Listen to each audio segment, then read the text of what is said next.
घरामध्ये अचानक जर माशा, पाली, उंदीर, कॉकरोच हे जास्त झाले असतील किंवा या पावसाळ्यात काय होतं ना, घरामध्ये माशांचं प्रमाण थोडंसं जास्त होतं किंवा थोडंसं जरी खरकटं आपलं सांडलं तर आपल्याला थोड्या माशांचा त्रास होतो पावसाळ्यामध्ये. आणि इव्हन पालीसुद्धा होतात आणि उंदीर, कॉकरोच हे सगळे जर होत असतील तर काय करायचं आहे ते मी तुम्हाला आजच्या व्हिडिओमध्ये सांगेन. आणि 100% नैसर्गिक उपाय आहे आणि कुठलेही केमिकल स्प्रे वापरण्यापेक्षा तुम्ही जर हा घरगुती नैसर्गिक उपाय केला तर घरात सगळ्यांनाच त्याचा त्रास होणार नाही. काय होतं ना, आपण बाहेरून केमिकल आणतो, स्प्रे आणतो, केमिकल स्प्रे आणतो, मेडिसिन आणतो, घरामध्ये लहान मुलं असतात, वयोवृद्ध असतात, इवन आपणसुद्धा असतो, तर त्याचा परिणाम हा आपल्या शरीरावर हळूहळू होत जात असतो. म्हणून असे महागडे केमिकल स्प्रे न वापरता तुम्ही हा घरगुती नैसर्गिक उपाय नक्की करा.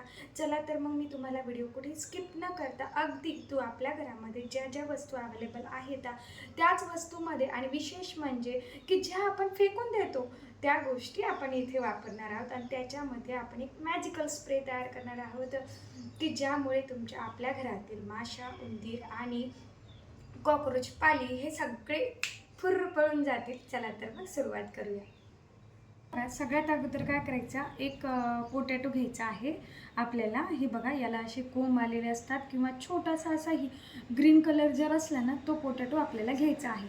किंवा आपल्या घरामध्ये हप्ते समजा असा एक पोटॅटो पडलेला असतो, तो पोटॅटो घ्यायचा आहे की ज्याला वळ्या पडलेला आहे, फेकून द्यायच्या कामी आहे असा पोटॅटो घ्यायचा आहे की जो आपण फेकून देतो, किंवा असा कोंब आलेला आणि हिरवा डाग पडलेला. तर सगळ्यात अगोदर काय करायचं, त्याची अशी साल पूर्ण काढून घ्यायची आहे एका याने. विशेष म्हणजे एक लक्षात ठेवा, ग्रीन पोटॅटो कधीही खायला वापरायचा नाही. ज्याला ग्रीन डाग असतो ना तो पोटॅटो कधीही खायला वापरायचा नाही. तर अशा पद्धतीने बघा, मी इथे या पोटॅटोची साल काढून घेतलेली आहे पूर्ण. असं एक पातेलं घ्यायचं आणि एका खिसणीनं साह्याने हा खिस हे बघा असा खिसून घ्यायचा आहे पूर्ण. हा पोटॅटो मी असा खिसून घेतलेला आहे. आता याचं काहीच काढायचं नाही आपल्याला, स्टार्च जसं आहे तसंच राहू द्यायचं. नंतर त्याच्यामध्ये आपल्याला मिसळायचं आहे हे तेजपान असतं ना, हे बघा हे तेजपान असं फाडून याच्यामध्ये टाकायचं आहे. तर आपल्याला याच्यामध्ये टाकायचं आहे एक कांदा घ्यायचा. कांद्याची वरची साल, म्हणजे आपण कोणत्याही भाजीला जेव्हा कांदा कापतो तर त्याची वरची साल जी आहे तर फेकून देतो, तर ही वरची साल जी आहे फेकून न देता अशी या केमिकलमध्ये आपल्याला मिक्स करायची आहे.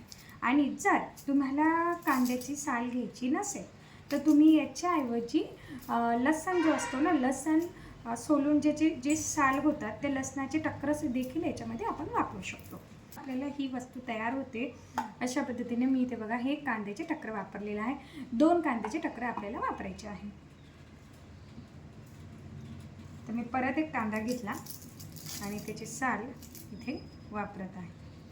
हे काय ना, आपण सहज फेकून देतो पण त्याचा यूज आपल्याला माहीत नसतो की खरंच यापासनं किती मॅजिकल गोष्टी तयार होतात. हे बघा, असं डाग पडलेलं लिंबू जे असतं ते आपल्या घरी असतं. सहज फ्रीजमध्ये एखादं लिंबू जे असतं ते खराब होतंच, त्याला डाग पडतोच. तर मग हे लिंबू आपण वापरायचं. आणि नसेल असं लिंबू तर साधं लिंबू वापरलं तरीही चालतं. हे असं कट करून घ्यायचं, रस वापरायचा आहे. तुम्हाला माहीत आहे का, आपली आजी वगैरे काय सांगायची, की माझी आजी तर मला नेहमी एक गोष्ट सांगायची की बेटा, ह्या लिंबामध्ये एवढी ताकद असते की जर याच्यामध्ये बिया नसत्या तर याने आपल्याला जीवनदान देखील दिलं असतं, इतकी ताकद या लिंबामध्ये असते. त्यामध्ये असं पिळून घालायचं आहे. पिळून घाला अगोदर आणि नंतर जे त्याचं टरफल आहे फेकून द्यायचं नाही, ते सुद्धा त्याच्यामध्ये टाकून द्यायचं आहे. जे आहे याच्यामध्ये टाकून द्यायचं आहे. त्यात महत्त्वाची गोष्ट की ज्याने यामध्ये रिॲक्शन तयार होईल आणि आपला स्प्रे व्यवस्थित तयार होईल. पाली, उंदीर, माशा, कॉकरोच सगळं पळवून लावेल. या मिश्रणाची जादुई सिक्रेट म्हणजे 1 चमचा घालायचं आहे आपल्याला बेकिंग सोडा घाला किंवा बेकिंग पावडर घाला किंवा 1 इनो पुडी घाला. आता यालासुद्धा मी तुम्हाला ऑप्शन दिलेले आहे, तर 3 ऑप्शन आहेत. 1 चमचा बेकिंग सोडा घालायचा किंवा बेकिंग पावडर किंवा इनो. चला तर ही सुद्धा आपण या मिश्रणमध्ये टाकून देऊया. हे याच्यामध्ये असं टाकून द्यायचं आहे. आता काय होईल, हे टाकल्यानंतर बघा आता आपल्याला याच्यामध्ये टाकायचे पाणी. तर याच्यामध्ये टाका. मी इथे 1 ग्लास पाणी वापरत आहे. बघा लगेच त्याच्यामध्ये रिॲक्शन घडवून आणते ही गोष्ट. बेकिंग सोडा आणि लिंबू यामध्ये केमिकल रिॲक्शन होते आणि मस्त असा आपला स्प्रे तयार होतो. फक्त आता एक लक्षात ठेवायचं, याला काय करायचं, एक 3 ते 4 तास असं भिजत घालायचं आहे, मिक्स करायचं आणि 3 ते 4 तास याला झाकून ठेवायचं आहे. जर तुम्हाला इन्स्टंट वापरायचं असेल, हे इन्स्टंट वापरायचं असेल तर थोडंसं गॅसवर गरम करून घ्यायचं आहे. मला लगेच वापरायचं आहे, त्यामुळे मी काय करते, याला थोडंसं गॅसवर गरम करून घेते. म्हणजे काय नाही, गरम झालं की स्प्रे हा लगेच इन्स्टंट वापरायला तयार होतो.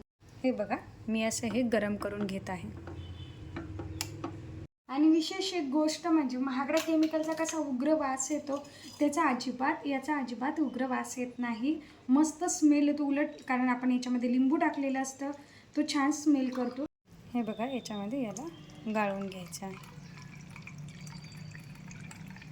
मी अशी एक बॉटल घेतली. आपल्या घरामध्ये स्प्रेची बॉटल असतेच, कोणतेही एखाद्या स्प्रेची जी रिकामी झालेली असते ती.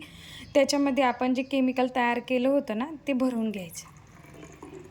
नैसर्गिक 100% नैसर्गिक घरगुतीपासून तयार झालेला हा स्प्रे, जादुई स्प्रे नक्की. आता हा स्प्रे तुम्ही घराच्या कानाकोपऱ्यामध्ये मारा आणि याचा रिझल्ट देखील बघा की किती रिझल्ट आहे याचा, किती इफेक्टिव्ह आहे, किती नैसर्गिक आहे.